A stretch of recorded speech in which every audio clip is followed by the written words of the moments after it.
Boa noite a todas e a todos. É uma alegria sempre renovada podermos nos encontrar, na busca das lições luminosas do nosso Senhor Jesus Cristo. Vou convidar todos para que me acompanhem em prece, para depois eu poder apresentar com alegria o nosso companheiro e amigo Alessandro.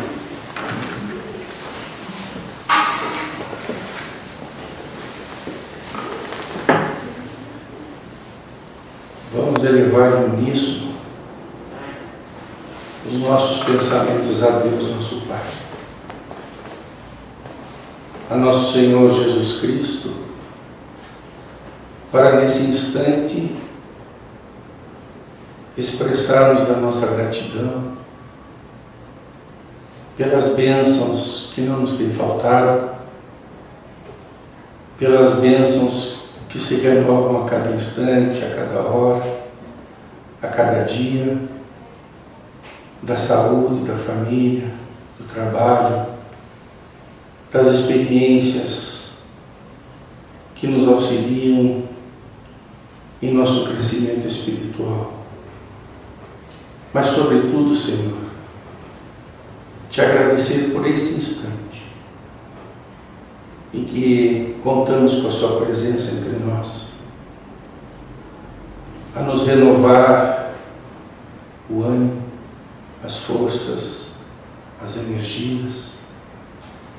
Nós que te percebemos, porque aqui viemos a teu encontro, buscarmos o esclarecimento que consola, buscarmos compreender um tanto mais a nossa vida, o nosso existir, e desfrutarmos deste ambiente, desses eflúvios balsâmicos que nos envolvem quando aqui estamos. Permita, Senhor, que a mensagem da noite possa tocar os nossos corações,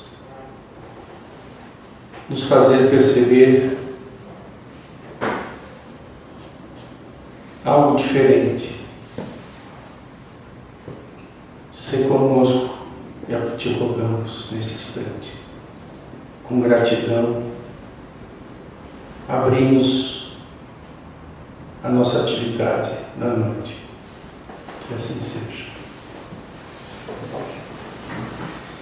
É com muita alegria que temos aqui, recebemos em nossa casa o Alessandro Gonçalves Figueira. Ele é vice-presidente da Urinorte, e ele é vice-presidente também da Casa Espírita Caminho do Progresso. É palestrante desde 2002 na Uninorte, Paraná, e diretor de unificação da União Regional Espírita, e que vai nos brindar então uma palestra sobre o Livro dos Espíritos. O Livro dos Espíritos é o livro base da doutrina espírita. Então, não vou falar, vou deixar para que ele possa nos apresentar. Alessandro, está contigo a palavra. Muito obrigado antecipadamente pelo carinho da sua presença entre nós.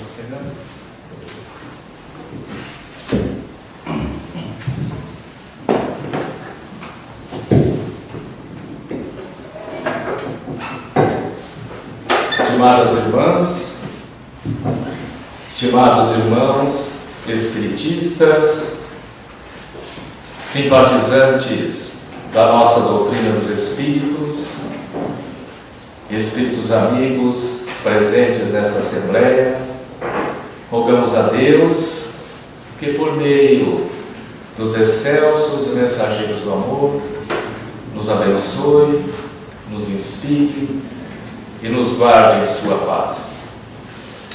Foi numa quinta-feira outonal do mês de abril, às vésperas de uma sexta-feira santa, que se iniciaram no estado de São Paulo as comemorações em torno do primeiro centenário do Livro dos Espíritos.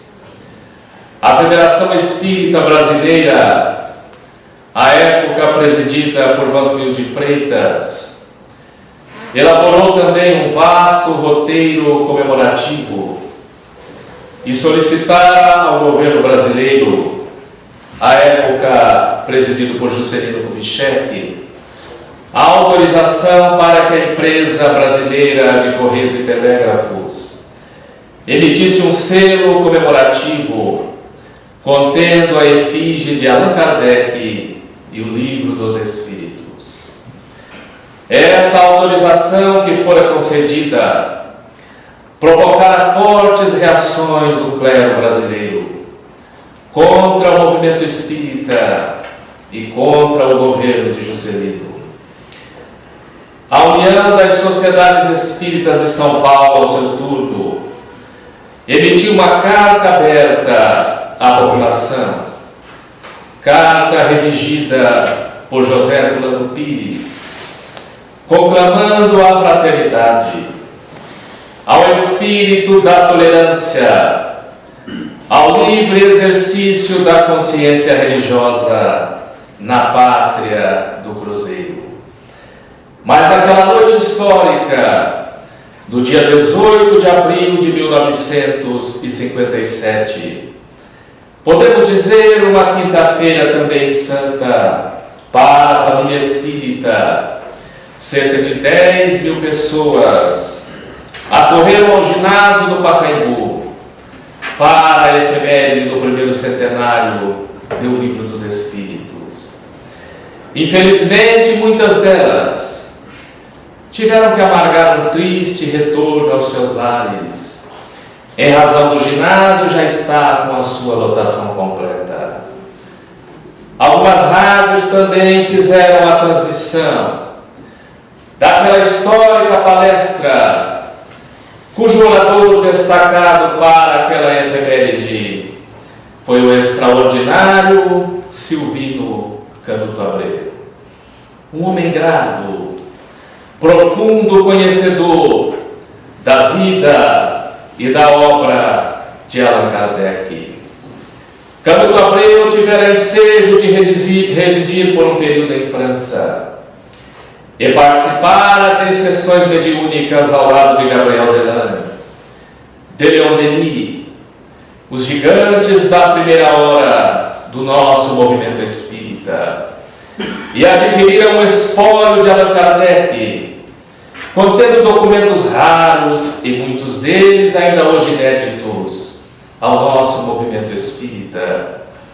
Recentemente, por iniciativa de seu neto, Lian de Abreu, esses documentos estão sendo restaurados em parceria com o Instituto André Luiz, para que aos poucos eles possam vir ganhando publicidade e possamos, quem sabe, conhecer fatos ainda ignorados da história do Espiritismo, que talvez ainda não tenha sido escrita. Canuto Abreu havia publicado à época a tradução da primeira edição do Livro dos Espíritos. Aquela primeira edição, de 18 de abril de 1857, uma obra publicada em versão bilíngue. De um lado, o texto em francês e ao lado, a tradução para o português. A primeira edição do Livro dos Espíritos é importante destacar. Difere da segunda edição, a de março de 1860. Era constituída de 501 questões, dividido em 3 partes: doutrina espírita, leis morais, esperanças e consolações. Mas Canuto Abreu havia feito muito mais. Havia redigido desde 1953, pelo jornal da União das Sociedades Espíritas de São Paulo, um folhetim novelesco que ele intitulara o Livro dos Espíritos e sua tradição histórica e lendária. Neste folhetim despretensioso, segundo suas próprias palavras, Canuto Abreu narra ao tempo cronológico de um dia tudo aquilo que ocorrera naquele célebre 18 de abril de 1857 em Paris, um sábado de primavera. Posteriormente, o lar da Família Universal, Instituto de Cultura de São Paulo, transformaram aqueles conteúdos em um opúsculo, brindando-nos então com esta obra fantástica, que leva exatamente o título da sua coluna, O Livro dos Espíritos e sua tradição histórica e lendária. Canuto Abreu começa o seu texto narrando que, naquela manhã em Paris, um sábado de primavera, uma carruagem estaciona na Galeria d'Orléans, em Palais Royal. O jovem cocheiro salta da boleia e dirige-se ao número 13, Librairie d'Anty, e informa ao gerente da loja, ao senhor Clemente, que acabara de chegar da tipografia de Boa em Saint-Germain-en-Laye 1.200 volumes do Livro dos Espíritos. O gerente dá-se pressa, solicitando ao jovem que então transportasse aqueles volumes para o interior da livraria, e de pronto avisa o proprietário, o jovem Eduardo Henri Justin d'Anty, que havia assumido o comando da livraria há cerca de um ano, em razão da desencarnação de seu pai. Ali estava presente naquele momento um jovem jornalista do Correio de Paris, de nome Duchalat, que era amigo do atual proprietário Eduardo. E no momento em que ele percebe que adentra a livraria uma novidade, ele logo de pronto manifesta interesse. Percebe que se tratava de mais uma obra de cunho espiritualista e de pronto entabula um diálogo com Eduardo, que pede a ele licença para lhe narrar uma história. Meu caro Duchalat, aí mesmo onde você encontra-se sentado, há poucos meses atrás, esteve aqui na livraria o professor Hippolyte Léon Denisard Rivaio. Ele aqui chegara trazendo os seus manuscritos e solicitando-me que gostaria que pudéssemos elaborar este trabalho, o trabalho dessa obra. Quando vi do que se tratava, o meu desânimo não poderia ser maior. Era mais uma obra em torno do espiritualismo. Exatamente naquele momento fazíamos um levantamento acerca das obras de cunho espiritualistas que se encontravam em grandes números encalhadas em nossas prateleiras. Então disse a ele: meu caro professor, não temos interesse em editar a sua obra.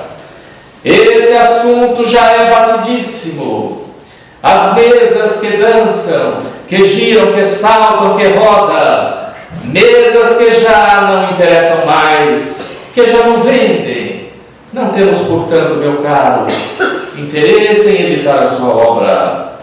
Mas o professor, demonstrando profunda paciência e com certeza alguém habituado a lidar com livreiros, disse: mas meu caro, pretendo editar a obra as minhas próprias extensas. Gostaria apenas dos serviços da tipografia. A tipografia está fechada. Teremos que remetê-la a outra localidade. Eu te aconselho a procurar alguém que possa lhe ajudar a editar o seu livro. Foi quando nesse momento adentra-se na livraria a senhora Melanie d'Anty, a mãe de Eduardo, e que havia concertado pouco tempo atrás com o professor o compromisso de editar a sua obra. e sem que o filho soubesse do acordo, ela adentra-se e de imediato cumprimenta o professor e lhe indaga: finalmente, professor, trouxe os seus manuscritos. Será um imenso prazer para nós poder editar a sua obra. E ela então deixa claro que pessoalmente se incumbiria daquela tarefa. Chama o professor para uma conversa. E pouco tempo depois chega um bilhete à mesa de Eduardo com os manuscritos da obra e um bilhete escrito em tinta azul, em tinta vermelha, urgente e preferencial. Ele se mostra algo irritado, porque não sabia daquele acordo que previamente havia se estabelecido, e diz à mãe: ora, mamãe, será que sempre teremos que editar esta droga? E a mãe então lhe responde: droga não, meu filho. É o trabalho mais sério já escrito até hoje na literatura em torno dos espíritos, das suas manifestações. Tive a oportunidade de ler algumas páginas de sua introdução e posso lhe dar testemunho do bem que esta obra tem me feito. Eu lhe aconselho a fazer o mesmo. E dirá mais tarde o jovem que ele, muito mais por dever de ofício do que por interesse, começa a percorrer os olhos nas páginas da introdução do Livro dos Espíritos. E logo de cara se lhe depara com uma lição de filologia, que segundo ele era o seu ponto fraco. Para coisas novas são necessários novos termos. Assim o exige a clareza da linguagem. Allan Kardec abre o Livro dos Espíritos logo na primeira introdução, tratando da questão da terminologia. Ele usa a expressão anfibologia, a multiplicidade do sentido das palavras, e pedagogo que era, mestre na arte de forjar os caracteres, ele se preocupa em deixar claro qual o sentido empregado das palavras na nova ciência. E começa a criar neologismos, a começar pelo próprio termo espiritismo, que é uma criação sua. Os adeptos da nova doutrina serão os espíritas ou espiritistas. Então o jovem vai se prendendo pela argumentação notável do mestre e posteriormente irá dizer à sua mãe: você tem razão, minha mãe. A obra me parece esplêndida. Se esta obra não fizer sucesso entre aqueles que gostam ou que se apreciam do espiritualismo, não sei mais o que poderá fazê-lo. Ele então restitui o aviso da mãe que ele havia arriscado de urgente e preferencial e encaminha a tipografia de Boin Saint-Germain-Lelay, para que, enfim, o Livro dos Espíritos pudesse ser editado, e naquele 18 de abril de 1857, apresentado ao público.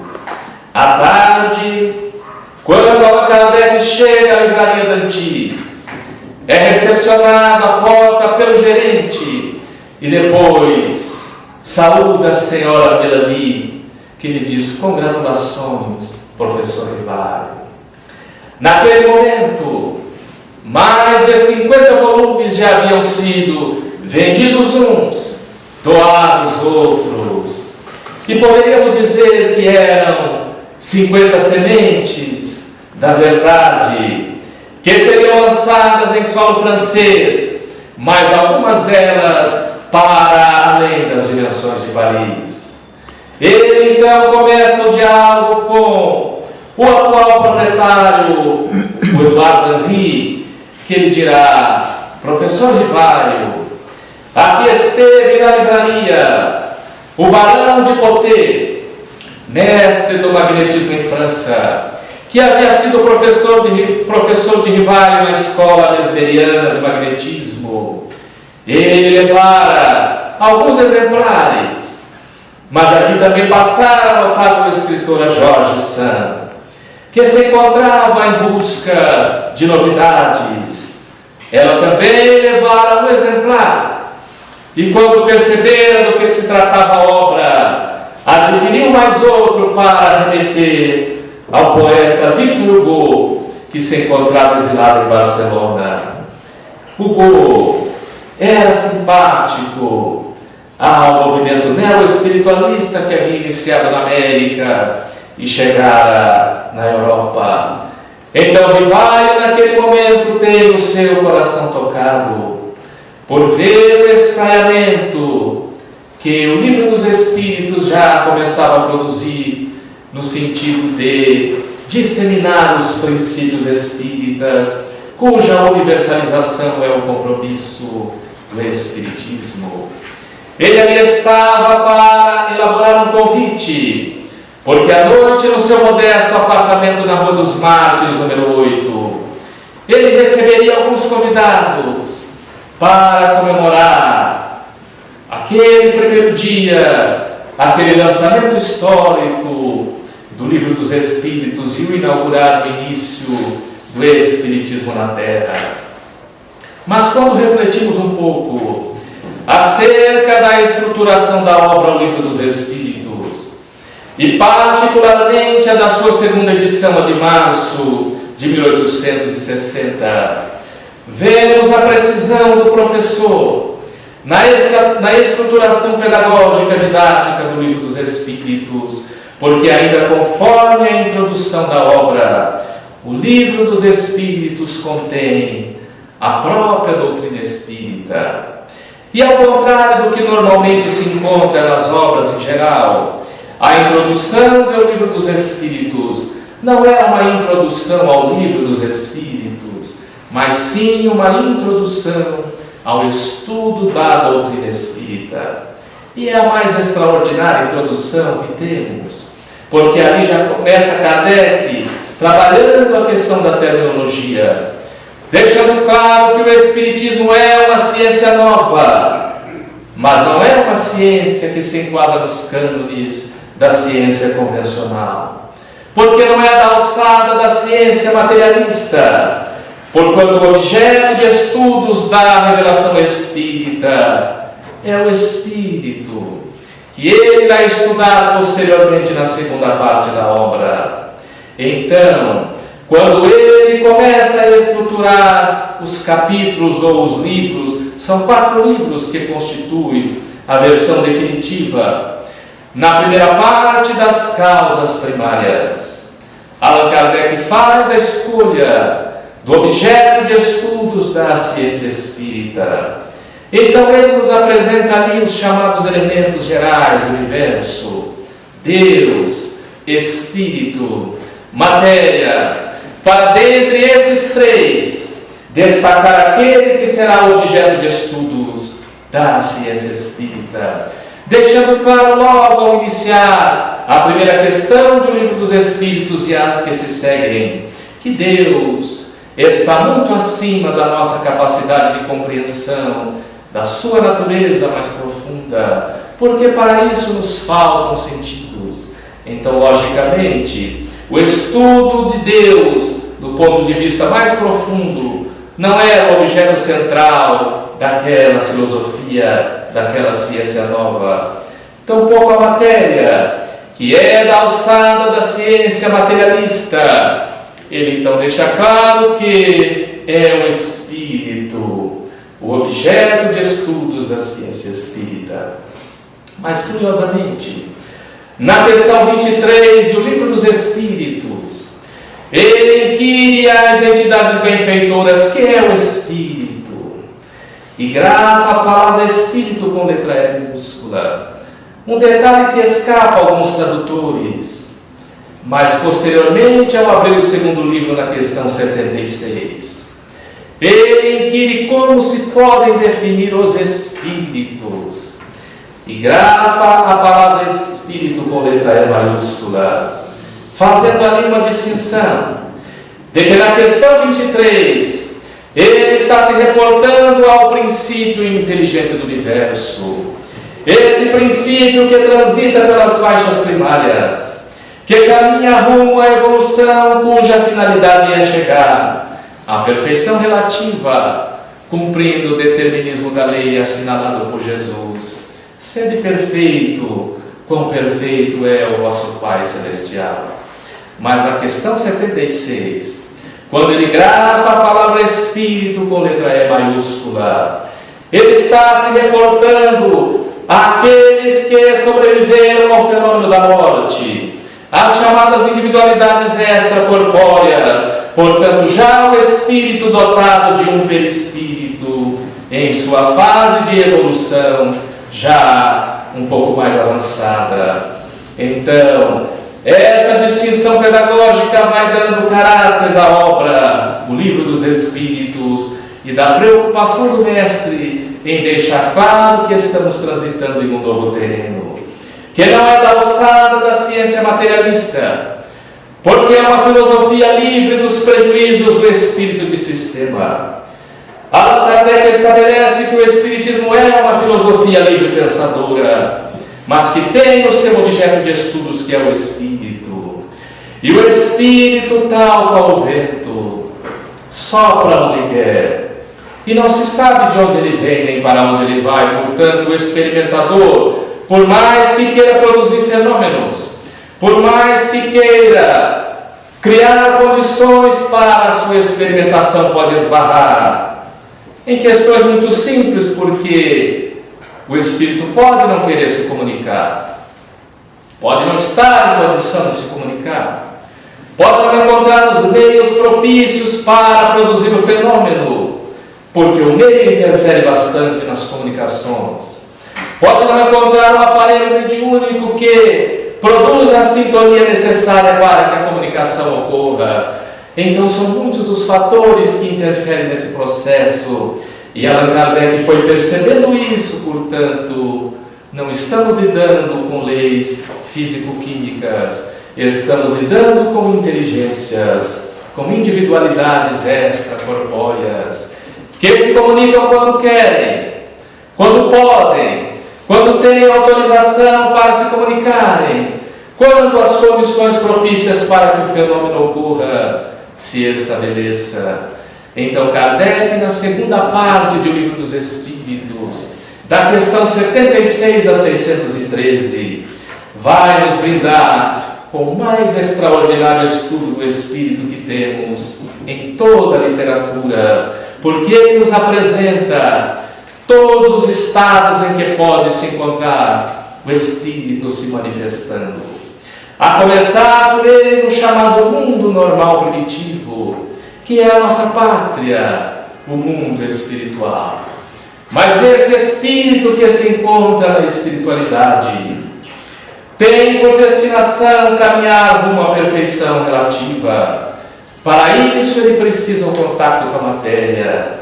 E aí Allan Kardec vai estudar o fenômeno da encarnação dos espíritos. Mas nós que estamos no corpo sabemos que temos uma vida breve. E uma das únicas fatalidades que temos certezas é a da desencarnação. Então Kardec vai estudar o retorno da vida corporal à vida espiritual, o fenômeno da desencarnação.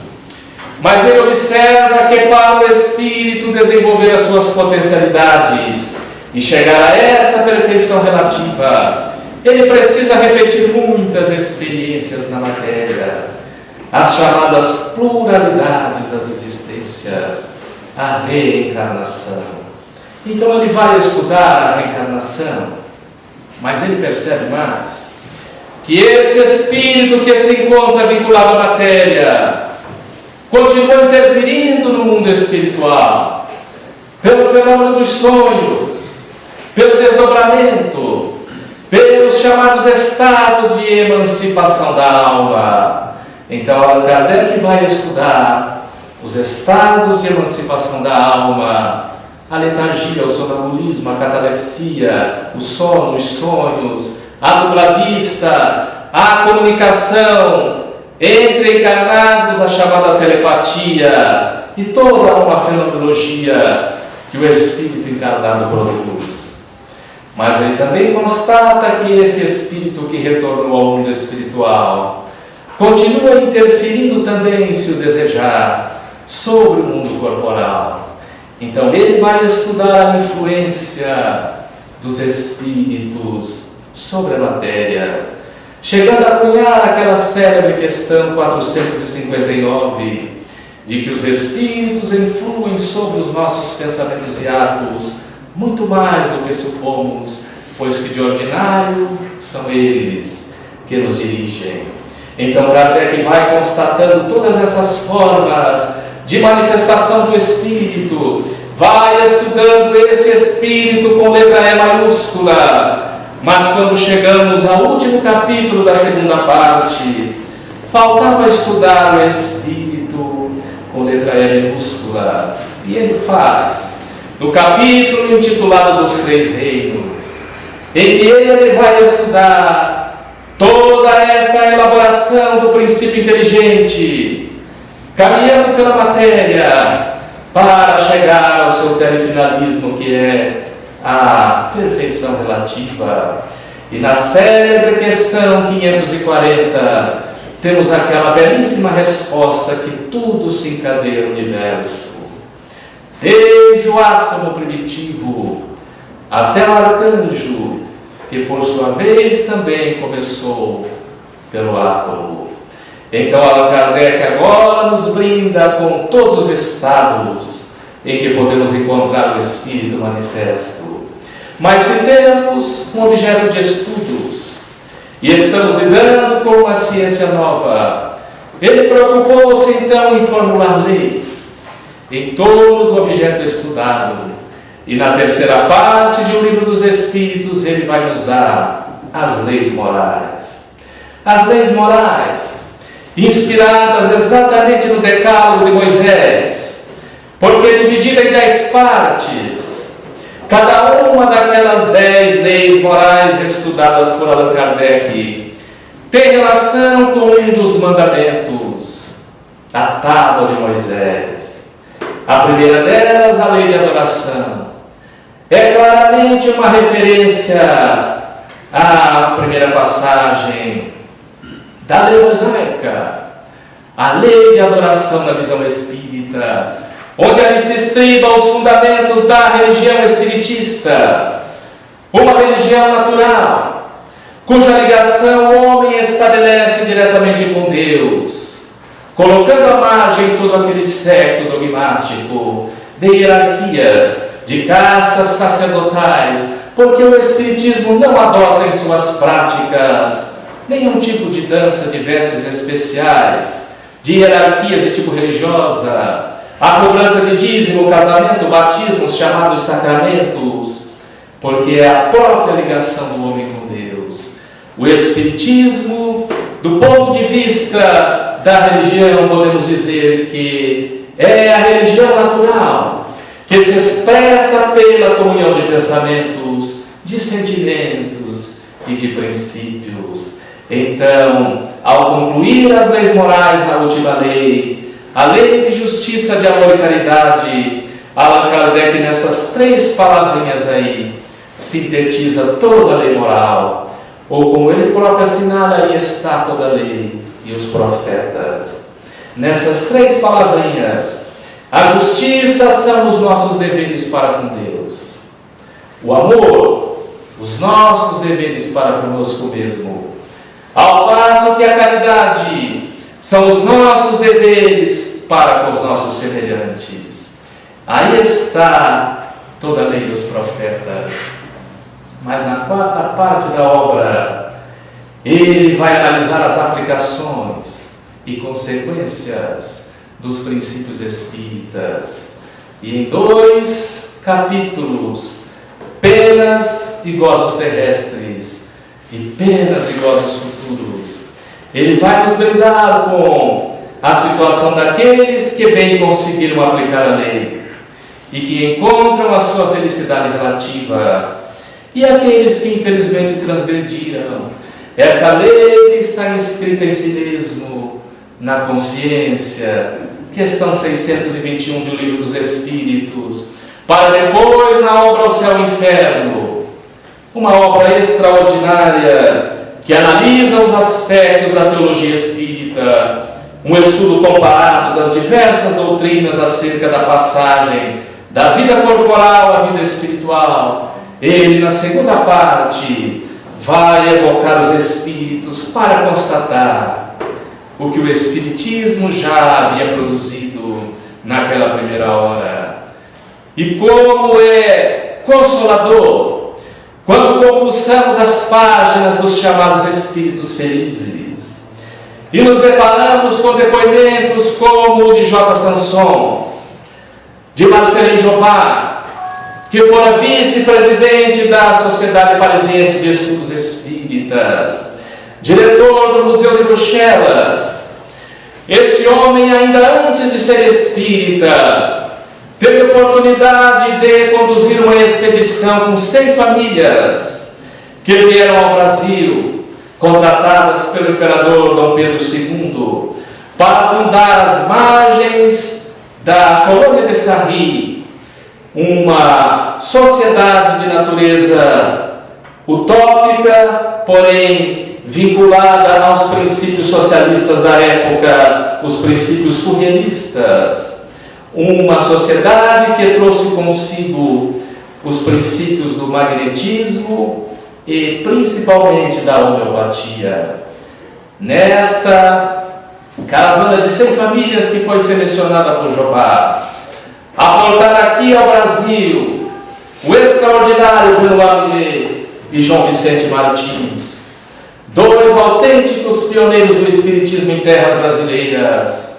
Um era clarividente, o outro psicólogo, mas ele fundou o primeiro Instituto Brasileiro de Homeopatia. E depois que ele retorna ao Cairo para ali desencarnar, ele se comunica na Sociedade Parisiense de Estudos Espíritas, trazendo-nos informações acerca da importância da homeopatia, dos fluidos, mas também trazendo notícias do seu estado de felicidade. Da mesma forma, Jobard, que havia acordado com os membros da Sociedade Parisiense que iria se comunicar, e assim o faz, espontaneamente, pouco tempo depois da sua desencarnação, trazendo notícias do seu estado feliz fora do corpo. Da mesma forma, a viúva Foulon e tantos outros que tiveram ensejo de travar contato com as páginas consoladoras do Livro dos Espíritos, das demais obras complementares de Allan Kardec, pois que todas elas nascem essencialmente de O Livro dos Espíritos. O Livro dos Médiuns, que é o desdobramento natural desse capítulo da obra que trata da intervenção dos espíritos no mundo corporal, o mais completo tratado de mediunidade da literatura espírita, em que Allan Kardec, pela primeira vez na história, dá dignidade e classificação àqueles que eram chamados de loucos, de bruxos, de possessos, de endemoniados. Agora não encontram verdadeiramente uma classificação. São médiuns, mas também o Evangelho segundo o Espiritismo, que é o claro desdobramento da terceira parte de O Livro dos Espíritos, das leis morais, assim como a Gênese é o desdobramento de alguns capítulos da primeira parte. Enfim, toda a codificação espírita está devidamente estruturada em suas bases intrínsecas do Livro dos Espíritos.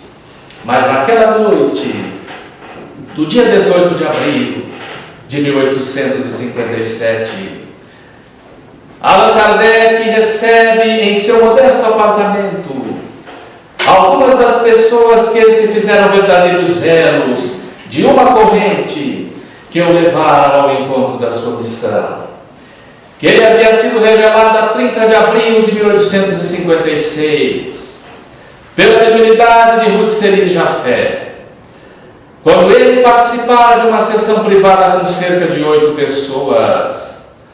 Ali, naquele momento, a menina Ruth, mediunizada, toca na cesta. À época, essa forma precária de comunicação, uma cesta de vinho onde era atrelado um lápis de ambrósia. A médium tocava na cesta e a cesta escrevia numa lousa. De outra feita, a comunicação se dava por meio da prancheta, uma prancheta de madeira onde era introduzido um lápis. As médiuns que eram chamadas sensitivas tocavam na prancheta e ela, de forma circular, escrevia. Foi assim o contato de Allan Kardec com aquele universo. Assim ele obtivera as primeiras respostas do Livro dos Espíritos, sem pontuação, sem estruturação ortográfica. Coube a ele criar um método que ele chamou de controle universal do ensino, comparando conteúdos, porque os conteúdos que ele obtinha na casa da família Bodin, por meio da mediunidade das meninas Júlia e Caroline, ele depois confrontava por meio de Ruth Celine Jafé.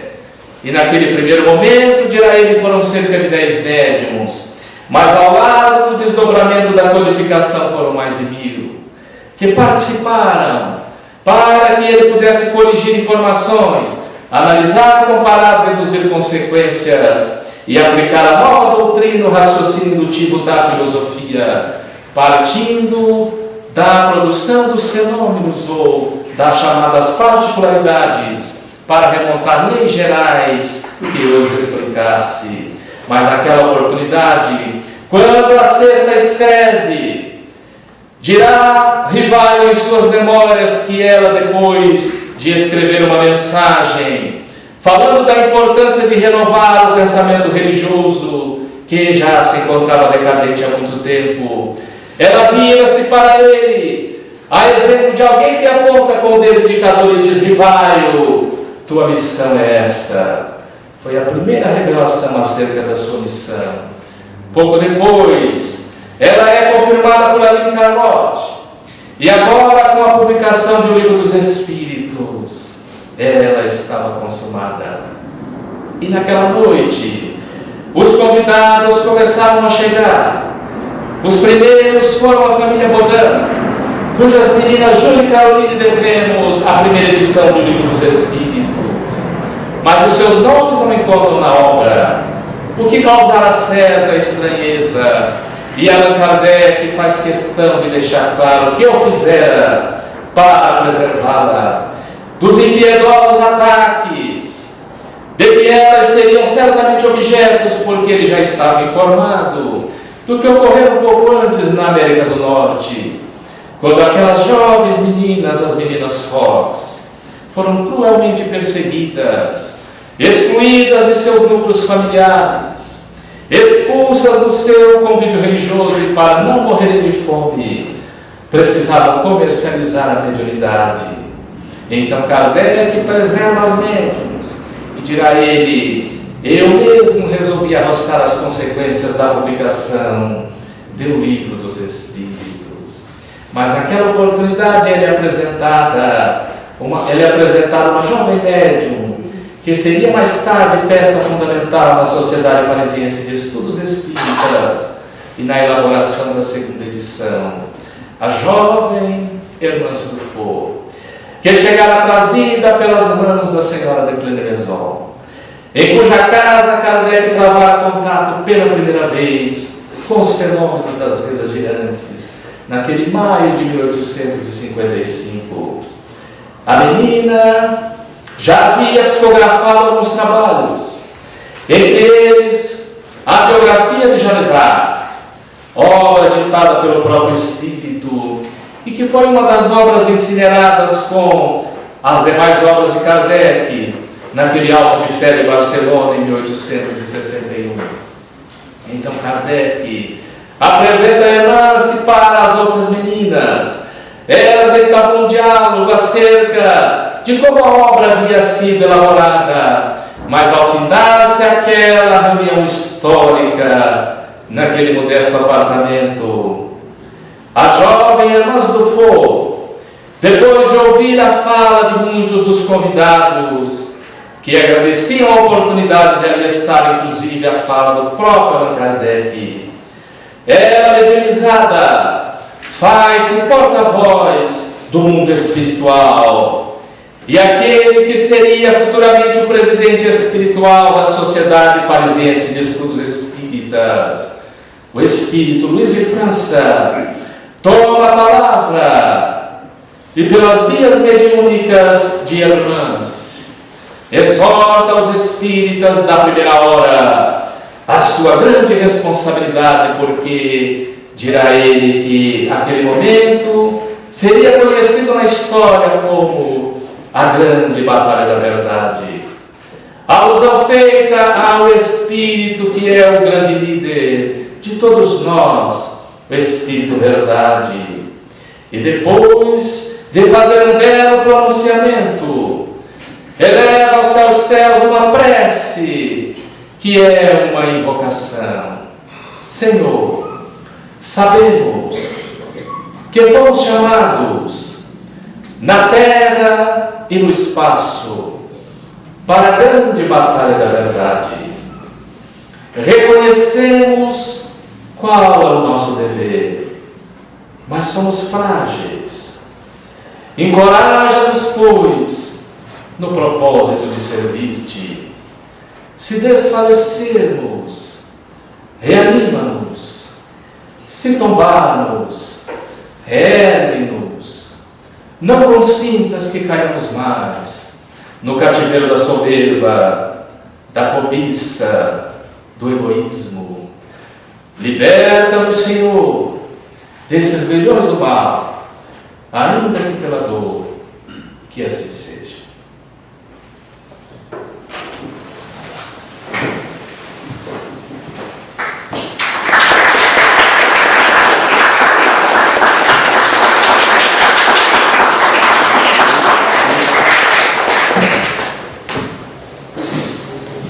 Então, Alessandro, sinta-se em nome de todos aqui da casa, nosso abraço fraterno, nossa gratidão pela disposição, pela disponibilidade de vir nos agraciar aí com a sua bela palestra sobre essa obra que é a pedra angular da doutrina espírita. Alguém está aqui pela primeira vez? Então, você vai receber de nós o presente ideal espírita, né? Um livrinho, pode vir aqui receber, um livrinho de bolso para consulta toda hora da nova mediúnica de Chico Xavier com espíritos diversos. Isso. Obrigado pela presença. Eu vou pedir para, antes de encerrarmos a nossa prece final, eu só gostaria de informá-los sobre como é que funciona a nossa atividade de quarta-feira. Normalmente nós temos a palestra, e após a palestra nós temos os passes. Também temos aí, antes da palestra, aqueles que tenham interesse de um diálogo fraterno, de um relacionamento mais sobre a doutrina espírita. Nós estamos sempre à disposição para esclarecimentos. Na casa da frente nós temos a livraria e temos a biblioteca. Aqueles que se sentiram motivados pela palestra do Alessandro sobre o livro dos Espíritos, nós temos na livraria e temos na biblioteca. Então é uma questão de comprar ou de fazer a ficha e levar, estudar e devolver, né? E eu vou pedir então para que a Marie possa fazer a prece de encerramento, para que a gente possa agradecer, né, por essa oportunidade. Então, os passes.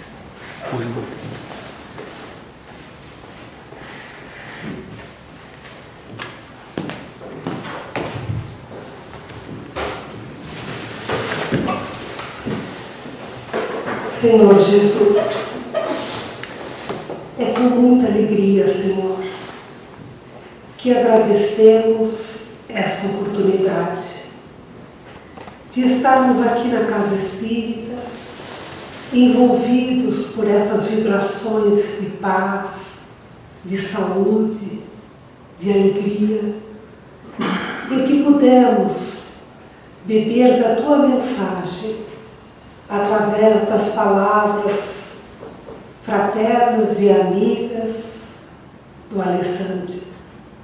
Obrigada, Senhor, por já conhecermos a doutrina espírita e, através dela, podermos compreender tantos dos enigmas que acometem na nossa vida. Agradecemos, Senhor, por esse conhecimento que consola, que nos orienta e que nos permite hoje compreender que a vida verdadeira é a vida espiritual, que estamos aqui de passagem e que devemos, sim, nos esforçar para compreendermos cada dia mais o nosso irmão, tentarmos nos entendermos com ele e, principalmente, Senhor, aprender a amar. Permita, Mestre, que possamos retornar aos nossos lares e levarmos àqueles que lá estão essas vibrações de carinho e de paz.